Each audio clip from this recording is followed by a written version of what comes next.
Кикілжің, келіспеушілік, ұрыс кез келген отбасында орын алады. Шаңырақ шайқалып, ыдыс-аяқ сылдырлауы табиғи құбылыс. Дауласу ушықса соңы сотқа алып барады. Бірақ бұл мәселе сотпен шешілуі міндетті емес. Ерлі-зайыптылардың мәселесін медиация арқылы шешуге болады.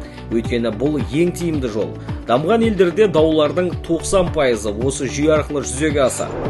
Екеуара араздықты, түсініспеушілікті дер кезінде шешудің баламалы тәсіл елімізде оң нәтижесін беріп келеді. Тәуелсіз бейтарап медиатор жағдайды талдап, таразылау арқылы даудамайды шешудің бірнеше оңтайлы жолын ұсынады. Оның соттан басты айырмашылығы да осында. Бұл бағытты таңдаған адам көп шығынға ұшырамайды, жүйкесі жұқармайды, қалтадан қағылмайды, уақытын ысырап етпейді. Іске нүкте қою арқылы қарым-қатынасыңыз жақсарып, отбасына береке кіреді. Есте сақтаңыз, татуласу, келісу, бір мәмлеге келу дауды шешудің ең дұрыс жолы.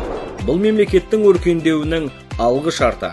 Осы құндылықты сақтай білейік, қадірлей білейік.